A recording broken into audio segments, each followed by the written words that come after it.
It's interesting. There was a common saying in Rome that begins in a way that all of us can assent to, and it ends in a way that makes us all uncomfortable. This common saying was, every day find an opportunity to help your friends and to harm your enemies. So this is a very common saying. In fact, it's been found in epitaphs to various people who have died. And it seemed to be the sort of common wisdom that people would have. And I imagine that all of you nodded along to the first half of it. Every day find an opportunity to help your friends. And we all say, yay and amen. But then when this very common Roman saying said, harm your enemies, you probably thought, ooh, I'm not so sure about that. And I want to suggest to you that all the cultures of the world believe in the first half of that saying, and most of them believe in the second half of that saying. And the fact that we recoil from it, that sense of ew, I think was given to us by Jesus.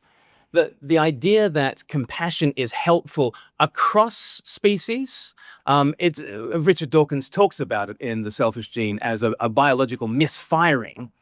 But actually, for your genes to survive, yes, you might have kin selection, in which you are kind to those who share your genes. There are some evolutionary theorists that believe in group selection, which is a far wider circle that you can extend in terms of the compassion that you are to share. And if we all survive, then we can outcompete the other guy. But the idea that your compassion should extend beyond your kin, beyond your group, beyond your nation, to the other tribe, to the other nation, to your enemy. That was an idea that was so extraordinary that when Jesus taught it in Luke chapter 10, everybody's heads are spinning.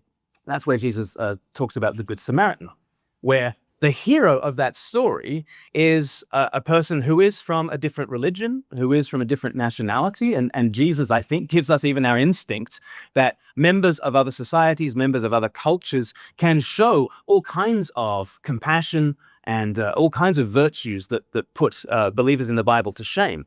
That is 100% true.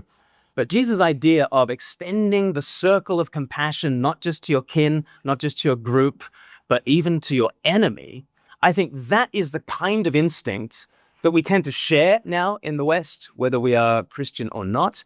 And it's the sort of thing that I think is unique to this particular strand of Christian civilization.